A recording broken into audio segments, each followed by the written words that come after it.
नमस्कार। आज के इस एक्सप्लेनर में हम अर्थशास्त्र के बिल्कुल बुनियादी सिद्धांतों को डिकोड करने वाले हैं। अब देखिए, अक्सर हम मान लेते हैं कि अर्थशास्त्र का मतलब सिर्फ पैसों का खेल है, शेयर बाजार की बातें हैं या फिर मुनाफा कैसे कमाया जाए, बस यही सब है। लेकिन असल में ये एक बहुत ही गहरी और मौलिक चुनौती के बारे में है जो हर दिन हमारे जीवन को, समाज को और सच कहें तो पूरे विश्व के ढांचे को चलाती है।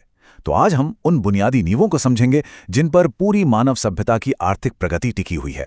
क्या कभी आपके जहन में ये सवाल आया है कि आखिर क्या होगा जब इंसान की कभी न खत्म होने वाली इच्छाएं इस दुनिया के सीमित संसाधनों से टकराएंगी?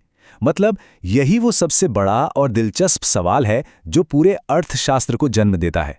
हमारी धरती के पास संसाधन सीमित हैं, चाहे वो उपजाऊ जमीन हो, पीने का पानी हो या फिर ऊर्जा के स्रोत हों। लेकिन हमारी लालसा, उसकी कोई सीमा नहीं है। जब ये दोनों बातें एक साथ मौजूद होती हैं तो एक अनिवार्य चुनौती पैदा होती है। तो चलिए सीधे मुद्दे पर आते हैं। स्कार्सिटी यानी कमी या दुर्लभता, यही अर्थशास्त्र की सबसे बड़ी और मूल समस्या है। आप कह सकते हैं कि यही वो धुरी है जिस पर सब कुछ घूमता है। हमारे पास उपलब्ध संसाधन हमेशा एक निश्चित मात्रा में ही होते हैं, जैसे जमीन या कोयला। लेकिन मानवीय चाहतों का कोई अंत नहीं है। एक चाहत पूरी नहीं होती कि दूसरी सामने आ खड़ी होती है। अर्थशास्त्र हमें मुख्य रूप से यही सिखाता है कि इन सीमित संसाधनों का सबसे बेहतरीन तरीके से कैसे इस्तेमाल किया जाए। सोचिए, अगर संसाधनों की कमी ही ना होती तो अर्थशास्त्र जैसे विषय की शायद कभी जरूरत ही नहीं पड़ती। आज के हमारे इस सफर में हम क्या क्या कवर करने वाले हैं उस पर एक नजर डाल लेते हैं। सबसे पहले मुख्य समस्या यानी स्कार्सिटी, फिर अर्थशास्त्र के 4 स्तंभ, 3 केंद्रीय प्रश्न, पॉजिटिव बनाम नॉर्मेटिव अर्थशास्त्र और अंत में माइक्रो और मैक्रो नजरिए। तो शुरुआत करते हैं हमारे पहले पड़ाव से, मुख्य समस्या यानी संसाधनों की कमी। हम सभी को जरूरतों यानी नीड्स और चाहतों यानी वांट्स के बीच का बुनियादी अंतर समझना होगा। जरूरतें हमारी बेसिक चीजें हैं, जैसे भूख लगने पर सादी रोटी खाना या सिर पर छत होना, ये जीवन के लिए जरूरी हैं। लेकिन चाहतें, उनकी कोई सीमा नहीं है। भाई, रोटी खाने के बाद पिज़्ज़ा, बर्गर या आइसक्रीम खाने की लालसा जन्म ले ही लेती है। रहने के लिए एक छोटे घर की जरूरत पूरी होती है तो एक बड़े बंगले की चाहत आ जाती है। ये एक ऐसा चक्र है जो कभी खत्म नहीं होता और यही हमारे सीमित संसाधनों पर लगातार दबाव डालता है। आगे बढ़ने से पहले एक बहुत ही कॉमन कंफ्यूजन को दूर कर लेते हैं। इकोनॉमी और इकोनॉमिक्स, हम अक्सर इन्हें एक ही मान लेते हैं, है ना? लेकिन दोनों में फर्क है। इकोनॉमी यानी अर्थव्यवस्था असल में संसाधनों का वो वास्तविक ढांचा या बाजार है जहां रोजमर्रा की खरीद बिक्री होती है। ये वो मैदान है जहां खेल चल रहा है।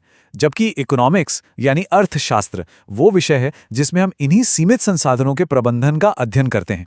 आसान शब्दों में, इकोनॉमी वो खेल है जो मैदान पर खेला जा रहा है और इकोनॉमिक्स उस खेल के नियमों और रणनीतियों का अध्ययन है। चलिए अब आते हैं हमारे दूसरे हिस्से पर, अर्थशास्त्र के 4 अहम स्तंभ। समय के साथ अर्थशास्त्र को देखने का नजरिया भी काफी बदला है। 1776 में अर्थशास्त्र के जनक एडम स्मिथ ने इसे वेल्थ यानी धन के अध्ययन तक रखा। उनके लिए बात सिर्फ इतनी थी कि राष्ट्र कैसे अमीर बनते हैं। लेकिन 1890 आते आते एल्फ्रेड मार्शल ने कहा कि नहीं, धन अपने आप में लक्ष्य नहीं है, वेलफेयर या मानव कल्याण ज्यादा जरूरी है। फिर 1932 में लियोनेल रॉबिन्स आए जिन्होंने बिल्कुल सटीक बात कही, स्कार्सिटी यानी संसाधनों की कमी। उनका तर्क था कि दुनिया में सब कुछ सीमित है।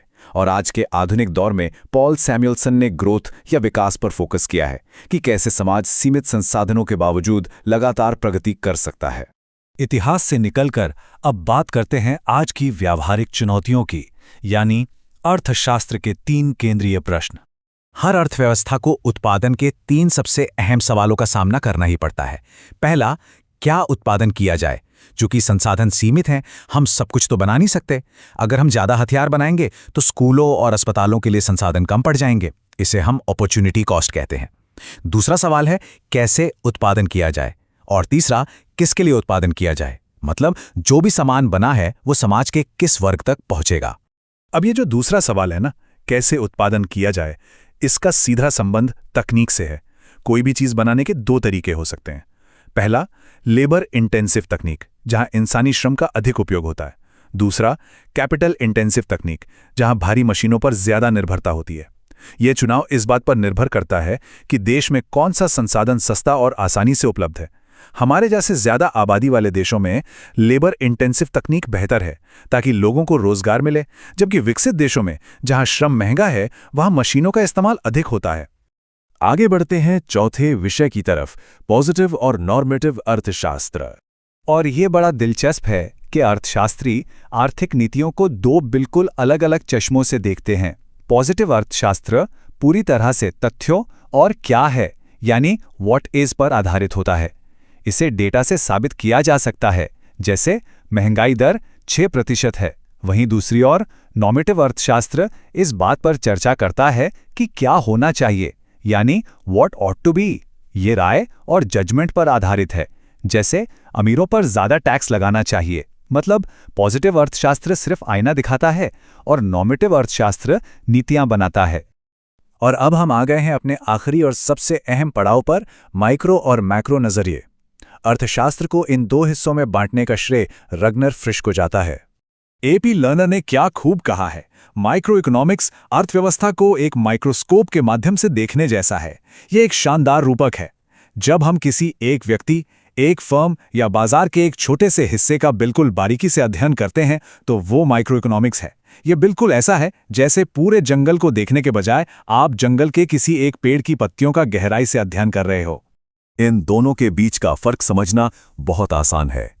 माइक्रो ग्रीक शब्द माइक्रोस से आया है, जिसका अर्थ है छोटा। इसमें हम स्लाइसिंग मेथड का इस्तेमाल करते हैं, जैसे पूरी अर्थव्यवस्था रूपी ब्रेड में से एक पतली स्लाइस निकालकर उसका अध्ययन करना। वहीं दूसरी तरफ मैक्रो यानी बड़ा, ये पूरी अर्थव्यवस्था को एक साथ देखता है, जैसे देश की जीडीपी या कुल रोजगार। इसमें लंपिंग मेथड का इस्तेमाल होता है, जहां हम छोटी छोटी चीजों को मिलाकर पूरी अर्थव्यवस्था की एक बड़ी तस्वीर देखते हैं। एक पेड़ का अध्ययन है तो दूसरा पूरे जंगल का। तो इस पूरी चर्चा के बाद सवाल ये उठता है कि इसका कुल मतलब क्या है। जब हम इन माइक्रो और मैक्रो नजरियों को अपनाते हैं तो समाज के रोजमर्रा के फैसले लेने का तरीका कैसे बदल जाता है। जब हम अपनी कभी न खत्म होने वाली चाहतों को सीमित संसाधनों के नजरिए से देखेंगे तो क्या हमारे आर्थिक विकल्प ज्यादा स्मार्ट नहीं हो जाएंगे। अर्थशास्त्र केवल किताबों में बंद कोई थ्योरी नहीं है, बल्कि ये वो चश्मा है जिससे दुनिया की हर गतिविधि को स्पष्ट रूप से समझा जा सकता है। इसी विचार के साथ हमारे आज के इस एक्सप्लेनर को हम यहीं विराम देते हैं। जुड़े रहने के लिए शुक्रिया।